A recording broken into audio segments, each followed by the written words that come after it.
most beautiful thing with technology is that it isn't static. You don't get stuck with a certain kind of technology and remain in that confined area. You get upgrades of different types of features and operating systems, etc.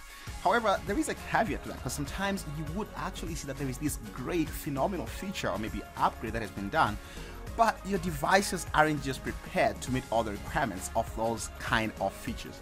And I just thought to myself, oh, there could be a number of people out there who are trying to test out Windows 11 on different platforms, and they're finding it hard just for them to be able to experiment with the various features that are out there.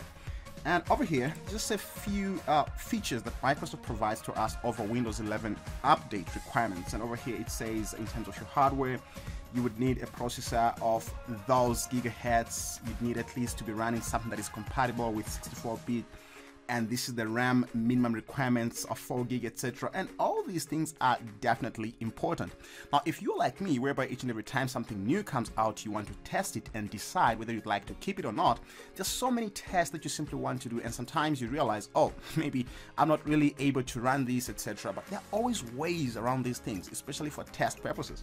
And apart from what you're seeing over here in terms of your hardware requirements, you see you have graphic card requirements, you have system firmware requirements, especially when it comes to UEFI, which is cardinal for security features when it comes to the booting of your operating systems, etc. And also, in addition, Microsoft has actually made it mandatory that your device must actually be able to support the TPM or Trusted Platform module, which is incredible in terms of securing data, which is actually being processed on your devices, etc. So if you can't meet all these, you may actually encounter different types of errors each and every time you want to install Windows 11. And may feel, oh, I can't just do this. Let me just let it be. Let me remain with my Windows XP. That's quite ancient though. So you may actually be sticking around with Windows 10, but Windows 10 is only here until 2024. So if you're not getting yourself ready to embark on Windows 11, you may actually find yourself, left behind. And other than that, you may simply install or rather upgrade Windows 11 from Windows 10 and run a test for a certain period of time. And if it doesn't work well for you, you may simply reverse those upgrades and stick to Windows 10 until the time when it finally expires.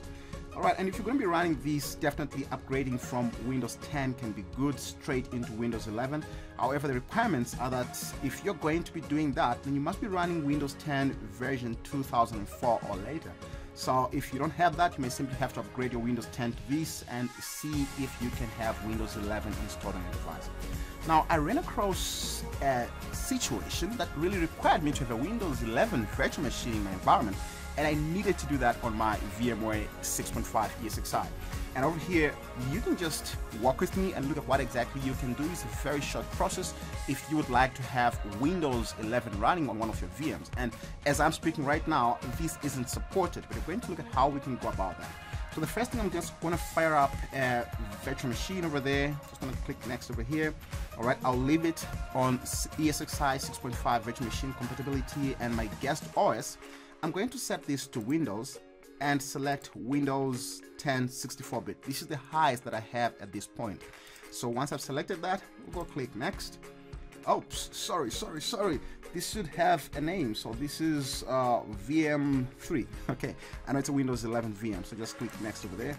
All right, that is what we have currently. So let's split it up and decide what exactly we want in terms of resources. So for my processor, I'll beef this up to 4 and my memory will remain on 4 gig. Okay, my hard disk, the minimum required is 64 gig. I'm just going to move this to 80 gig. That should work. I'll leave everything as is up there. If this was supposed to be booting from a USB, I was definitely going to select the USB that I have in my environment to ensure that we can boot from USB. But I'm going to boot from a CD DVD-ROM. In fact, VMware calls this data store ISO. It's simply a location where you can actually put the various files you'd like to use for various virtual machines that you have within your environment. So I'll click on data store ISO file, and over here I have Windows 11 Enterprise, and from Windows 11 Enterprise I have my ISO over there. I'll just select it, and once that is done, everything is good over here. I'll just click next. Okay, click preview and click on finish. However, because this is required to boot using the EFI feature, I'll have to go back to that VM. So that is VM3. Quickly select Add Settings. From this section over here, I'll go to VM Options.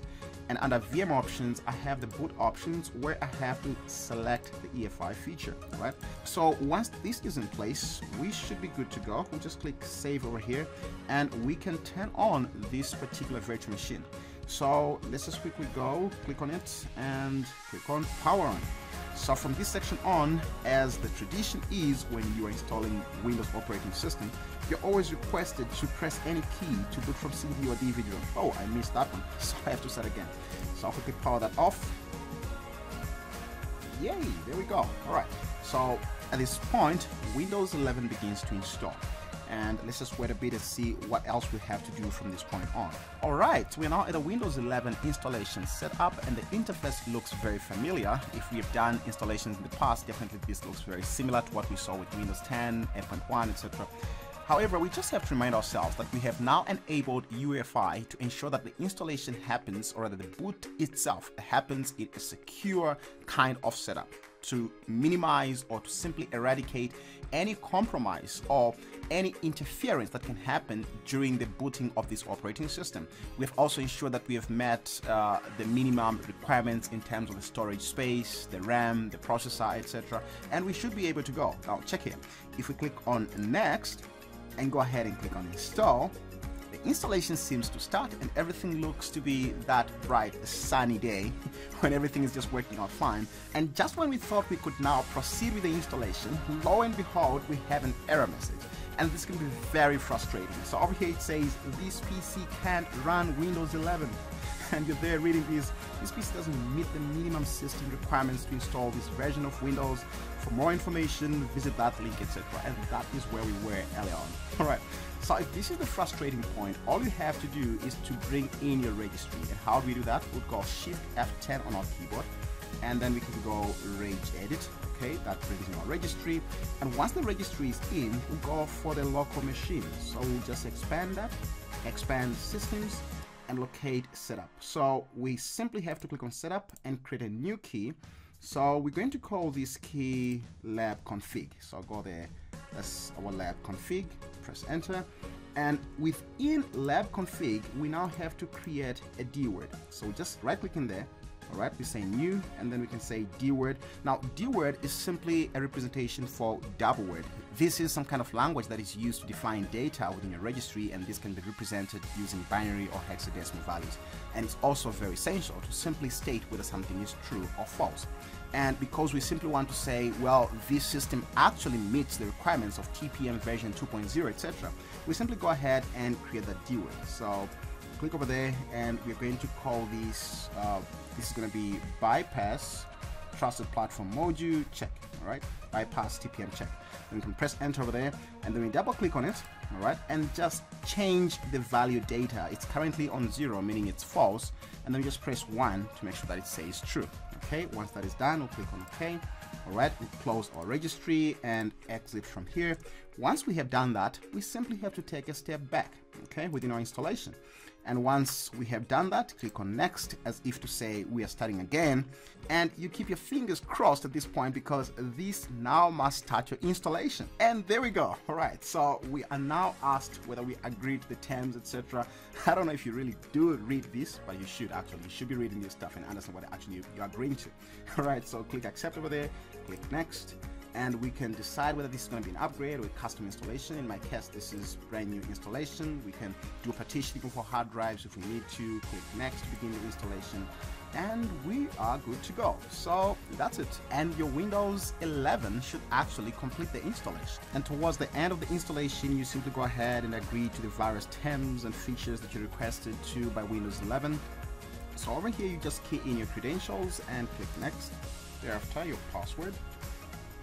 So let's just change the password that we have over here for security purposes. Okay, once we've done that, we can sign in with our new password. And here you have your privacy settings, and you can simply decide whether you'd like to enable or disable these features. And thereafter, you can accept.